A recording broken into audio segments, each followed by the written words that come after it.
My ex-husband who cheated on me with my sister emailed me after 6 years.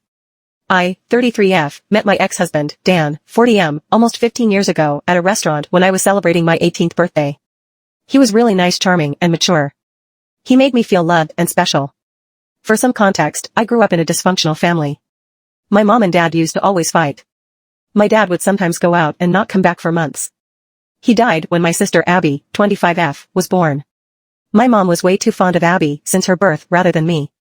Abby was basically babied by my mother. She didn't neglect me at all, always did her best as a mother and provided for me, but I always felt sometime missing. After Dan came to my life, I didn't feel like there was something missing from me. He supported me, he was caring.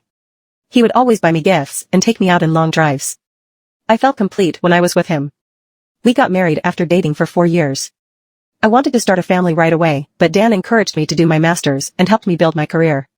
He wanted us to be in a stable position financially before we start thinking about having kids. Seriously, he was the best guy I could ever ask for. After 5 years of being happily married, I discovered that my husband was cheating on me with Abby. I discovered the affair when my husband made an excuse that he will go out of town for a week, but he stayed in town and he booked a hotel room where he and Abby can sleep together. This has been going on for 6 months behind my back. I was really devastated. Abby and I were close growing up. I loved her and cared for her. How could she do this to me? After the D-Day, Dan and I had a fight. I asked how could he do this to me, that too with my sister who just turned 19? He said he didn't love me anymore, that I don't give him enough attention. That I am not the same girl he fell in love with. Between this mess, I discovered that I was pregnant. But due to the stress I lost the baby. He didn't even care enough to visit me at the hospital when I lost our child. He was having a weekend getaway with my sister. I should have seen the signs. Abby would always be touchy with Dan. Dan would sometimes stare at her. But it is still very disturbing for me. My mother as usual took Abby's side and told me to just make peace with it. I wanted to end it all, because I had no one left. Lost my child and my husband, my whole family. Then my best friend Tina, my savior, came to my rescue. She was moving to another state and asked me to come with her. I said yes. I was already divorced at that point and we lived in a small town. So, I would obviously run into my ex and my sister. It took me a while to settle into my new life in a different state, but I met some kind people there. It helped me heal some trauma. I still have trust issues.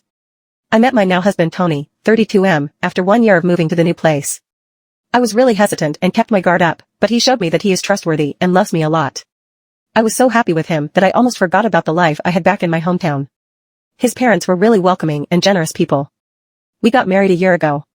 I am now pregnant with our first child. Yesterday, I got an email from my ex Dan. It just brought back all the bad memories. I am just paraphrasing his email. He mentioned that he misses me. He tried to find me, but couldn't. He is very miserable with my sister. She is very dumb and doesn't care about him like I do. I used to bake him a cake and throw birthdays for him. But Abby only texted him happy birthday and didn't even bother to buy him a cake. Plus she is very rude, she doesn't respect him, she is always at the bar with her friends. He also mentioned that she has cheated on him 5 times already. The last affair was with his cousin. Our mother also doesn't stop her. He will soon file for a divorce, but lately he has been missing me a lot. He wants us to try again as a couple. He wants us to become a family just like before. Since I do not have social media except for Instagram, which is private, he probably doesn't know that I am married and I have a baby on the way. I don't know if I should feel pity for him or just laugh, because the grass on his side is very brown rather than green. Update 1. I have decided to send him an email and be done with it. It goes like, Dan, I am sorry to hear that you are suffering, but there is no way I would be with you. Yes, there was a time when I used to be that girl who would have taken you in a heartbeat, but that girl is not there anymore. That girl has died the day I had a miscarriage and you were somewhere shacking up with my sister. I called you, but you never picked it up. I am married to a wonderful man who loves me and cherishes me. I am also pregnant with our first child. I am beginning this new chapter of my life with someone I love and care deeply. So, please, do not contact me ever again. You made your choice. You chose my barely legal sister over me. I do not care if she cheats on you or she doesn't respect you. Someone like you don't deserve loyalty and respect anyways. I have left my old life in my old town. It will be best for you to move on and have some self-reflect on yourself. You are just a deeply insecure man who is getting old and thought having a young woman would be good by your side. Goodbye. Update 2. A lot of you have been asking me what he replied. Well, he replied within an hour of me emailing him. He said that he was stupid enough to believe that I would still wait for him, and he said he would always wait for me because no matter what I will always be his baby doll. I cringed hard. He used to call me that, but now it feels repulsive. I also got an email from my mom and my sister. My mom just congratulated me and was excited that she is going to be a grandmother. And my sister also did the same and said she will be the cool aunt. I cannot believe these people. They forgot how they treated me when I needed them. And moreover, betrayed me. I cried for a long time because I have been reading your comments, and it seems like me and my sister was groomed by that man. I feel so stupid.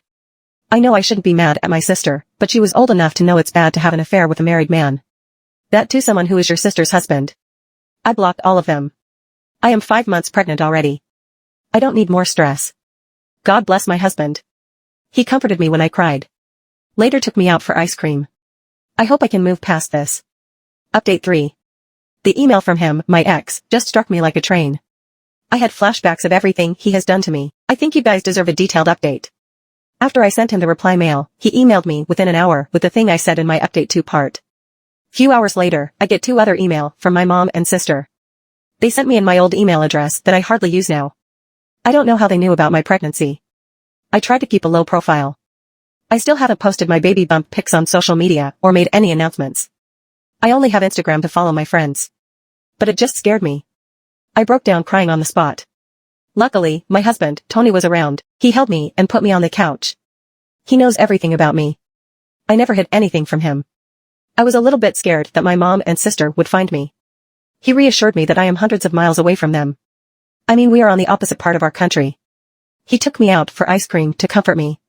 It took 2 ice cream cones to finally calm me down, lol. I told him about my concerns and that my mom and sister might demand to see my baby. It's a girl. He told he would talk to his uncle, who is a police officer, to be on lookout for them. Even if they come here and force themselves on you, he would fight for it. He is going to consult his lawyer friend about this matter. And told me not to worry about my ex. He cannot harm me anymore. My husband even made a joke that he would move countries if he have to. Lastly, someone in my post commented that I should alert the daycare about my mom and sister in case they try to steal my baby. Well, we aren't planning to put her in daycare. Even though I am currently working, I decided I would quit my job and look after my baby and focus on healing from giving birth. I do have a good amount of saving in my personal bank. And this is my own decision. I will go back to work when our little princess is a little bit older. My in-laws are amazing. My MIL and FIL lives nearby. They are both good people and offered to help with my child. Also, don't worry, apart from my in-laws, I have a good support system too. Tina and her wife, Jenny, basically adopted me, lol. They are really good people and always helped me. I don't know what will happen in future, but at least I am surrounded by some good people that I never had growing up. Now, I will take your leave and enjoy my husband pampering me. And my ex-sister mother are all blocked.